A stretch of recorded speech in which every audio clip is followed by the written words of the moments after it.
Good morning, ZL2 Charlie Tango Mike, Charlie here. Just thought I'd do a quick update while I'm back in the house. I seem to be in and out over the next, the next couple of weeks. Just a quick update on converting the current hardware into a transceiver. For now, it's pretty well done. And the next steps will be to start looking at the high power amplifier for the transmit side. So in terms of the receive, what we have now, the two bandpass filters that were coming in, and now I've just gone roughly just simple with relay switching on the input and the output, depending which way you're going, shears those two filters between the transmit and the receive. We've now got, for simplicity, two RF combining and splitting transformers here, so combining for the receive side and then splitting for the transmit side. With the NE612s, it's a little bit more complex than just using a simple, say, SBL1 or an ADE1 for the mixer side, because you've got two inputs and two outputs. And I found that if I kept on the transmit side the audio in, which is coming through these two electrolytics, connected while on receive, I was getting quite a bit of noise coming through on the output. So in the end I had to basically open circuit those two transmit lines while on receive. I tried earthing them to ground, which is a common technique with the NE612 for unused ports. But that didn't really fix it. It really wanted to be open circuit. So to keep things nice and simple, I've just got a couple of small relays here. So the normally open contacts, which ones I'm using. So on transmit, those two relays get made, and then that connects the transmit circuit from the audio decoupling transformer through the relay and then into the NE612 to be mixed up to our desired frequency and then out. So a simple and effective fix for that one. So that's pretty well about all. We've down here, we've just added in a quick and easy mode for upper sideband and lower sideband. So as you can see over here, it's currently on lower sideband. We can flick it up and it now transmits or receives on lower sideband. So just a quick and easy one. And all that's doing there is just switching an earth to one of the spare digital pins on the teensy, and we'll have a look at the code for that later on. So that was nice and easy. Down here in a sec we'll do a transmission test just to look at the sideband suppression. So we'll just use the cell phone there with a very simple noise generator there and the microphone. So the microphone's coming in through here as we've had in previous videos, and all we're doing now in the black and red is just a quick and easy PTT. So again, when the microphone's keyed, it just switches an earth through that green wire there, so to another digital pin. So key the microphone, that senses on transmit and then reconfigures itself. And like I say, we'll have a look at the software to look at how the radio gets converted backwards and forwards between a receiver and a transmitter. I think that's probably about all from a hardware point of view. Like I say, it's all together now, so depending if you're transmitting or receiving, depends on which way the signals are going, but for all intents and purposes the hardware side of the house is now complete, and I'll start to move some attention onto the high power amplifier. And if I recall, I'll talk as we sort of talk about the SDR sharp, looking at the sideband suppression, some future enhancements. At the moment this is a very simple setup.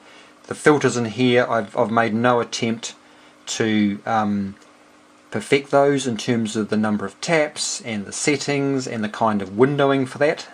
It's just a 80-20 rule, just get something up and running, sort of show the technique and the concepts, and then later on down track that can be tuned. So what I'm going to do now, and it's going to make a bit of a hissing noise, so hence the reason I've got some towels there to cover up the noise. we'll put this into transmit mode and we'll have a look at the SDR sharp.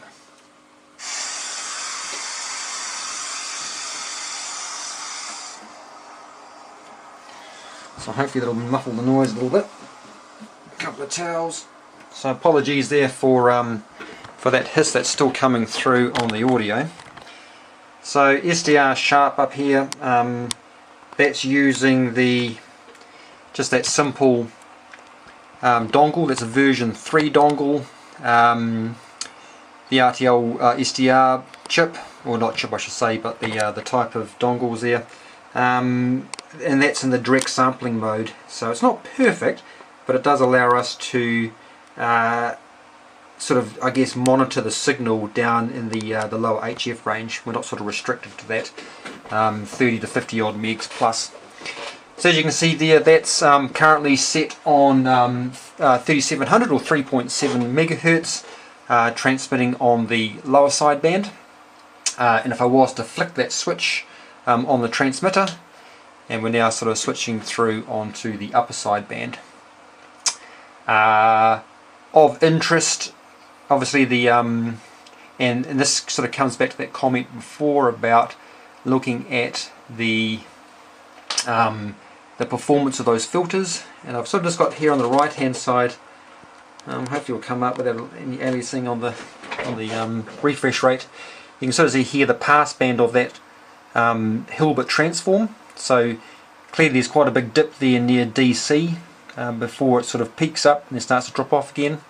And of interest too, if I was to change the windowing from a Kaiser to a sync, and you'll see down here the stop band, let's go, where's my mouse gone, sort of changes quite significantly. So I've currently got it set on a Kaiser, which is giving us that sort of minus 70 dB. But like I say, later on the whole idea of this was just to get it up and running, and then those sorts of settings there can be fine-tuned in due course, along with the number of taps and the like. But at the moment this is just a simple 70 tap Hilbert transform. We've got two of them, one for plus 45 degrees and one for minus 45 and one for plus 45, and just simply on a Kaiser window. And like I say, and that's what we're sort of getting there coming through on the SDR. Clearly either a function of the microphone or a function of the amplification within the teensy. That's something to play around with. Sort of getting a little bit more gain on the lower frequencies than the higher frequencies. This is currently set on 24, so if we were to bring that up to 20, 25, maybe I should have typed it in.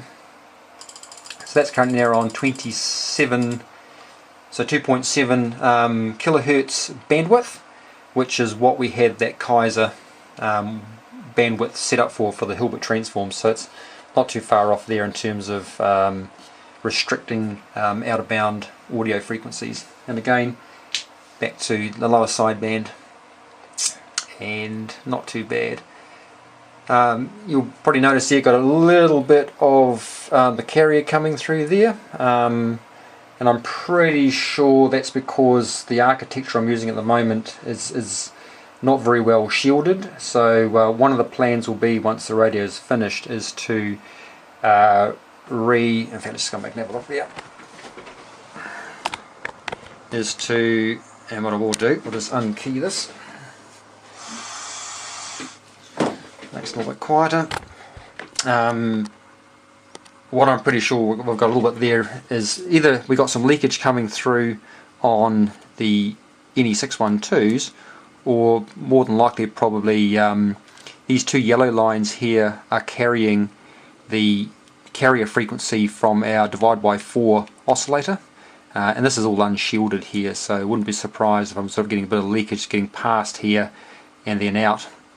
And what I do want to do when I rebuild this is to separate the oscillator off to one side, give it some pedal shielding, and then feed the two local oscillator signals into the two mixers via shielded coax, not the sort of open wire here.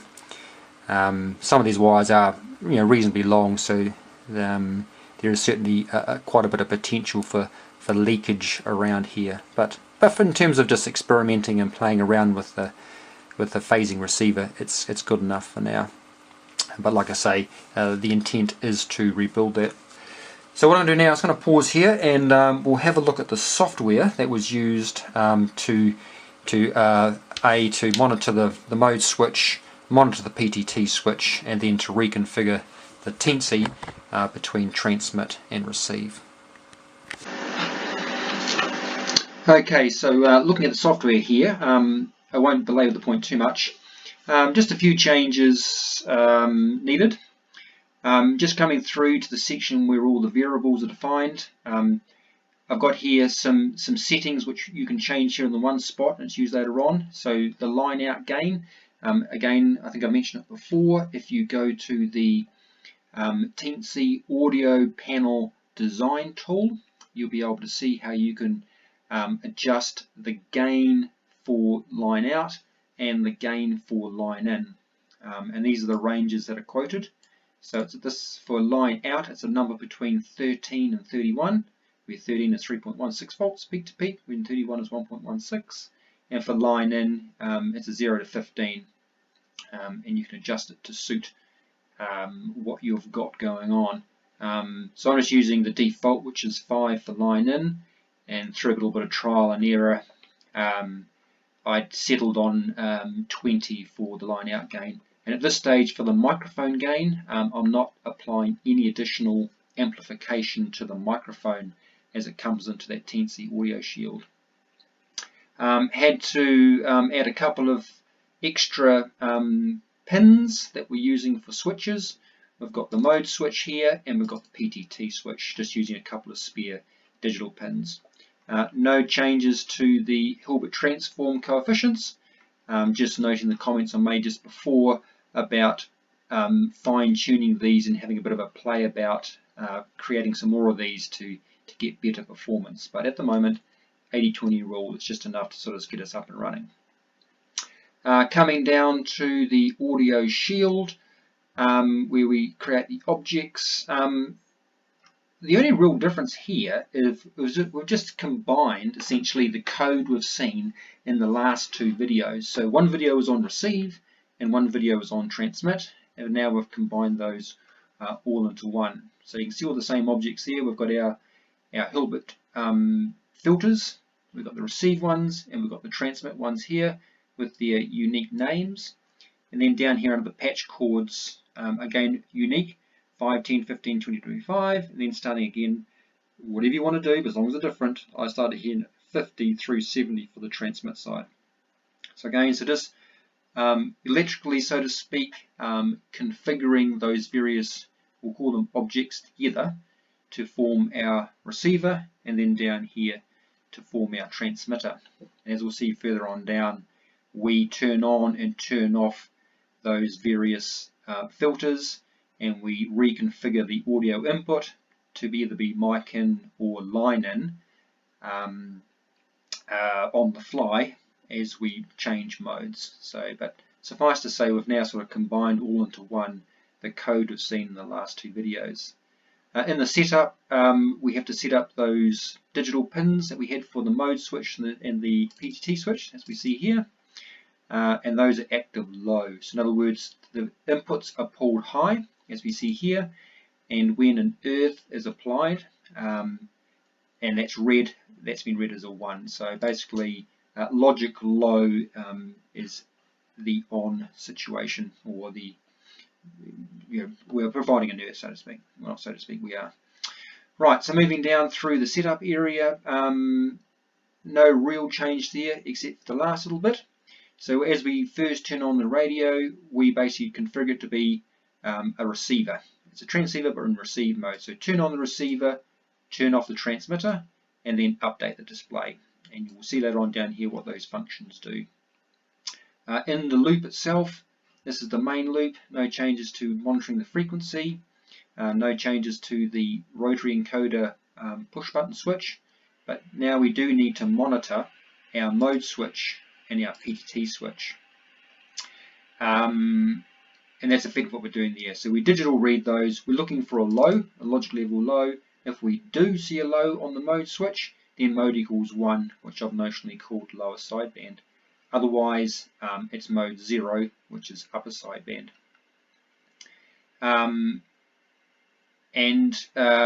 What we do is, rather than having the display being updated every time through the loop, which can cause the display to flicker, I'm only updating the display when something changes. For example, the frequency changes, the mode changes, and such like. So that's what this is doing here. So if the new mode is different or not equal to the old mode, in other words, something has changed, right? First, go and update the modes. So we're actually now changing the radio between lower sideband and upper sideband. Update the display, so that's where we get that lower LSB and USB being displayed, and then we reassign the old mode to be the current mode. Same sort of logic with the PTT switch, bit of deep bouncing going on there, and then if the PTT switch is 0 and the receiver is currently on, we want to transition to transmit. And the reason why we have this AND statement here, and receive equals 1, because we only want to do this once. So if it's in receive mode and we want to move to transmit mode, we do so, and then you'll see as we turn on the transmitter and turn off the receiver, receive, that variable will be made as 0.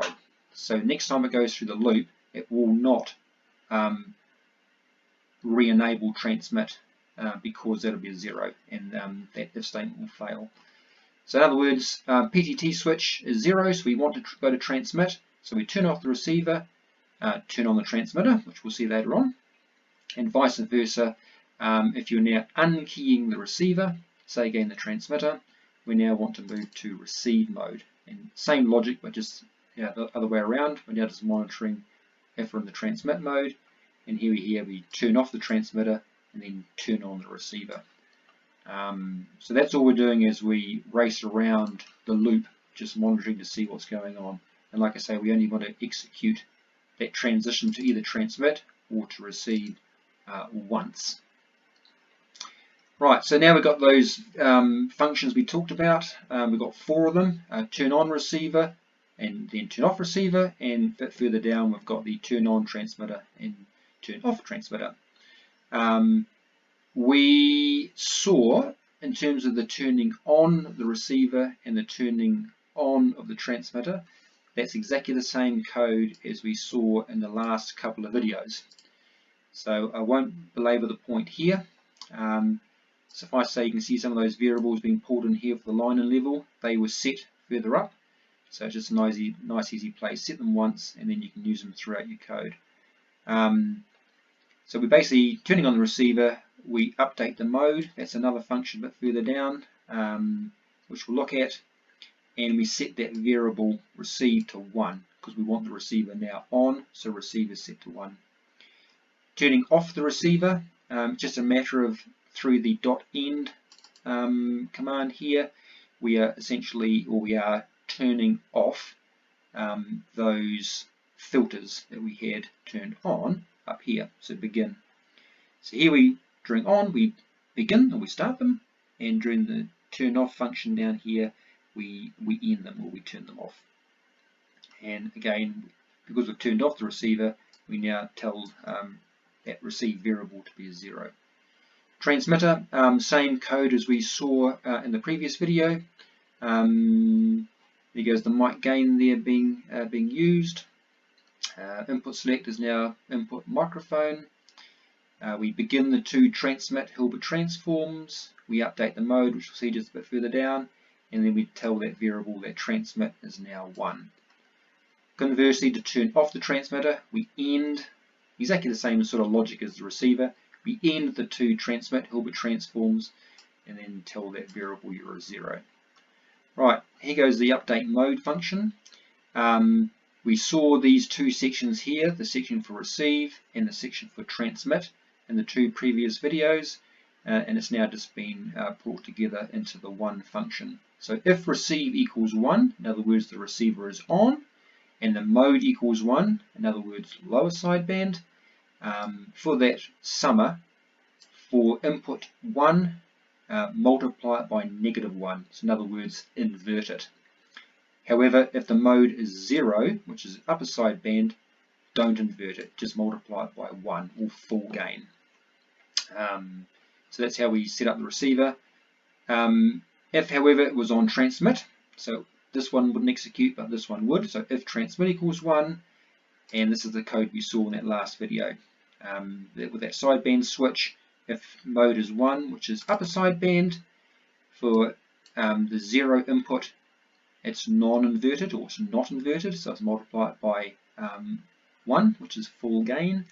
However, if it was upper sideband, which in other words mode 0, we would invert it, hence that -1 there.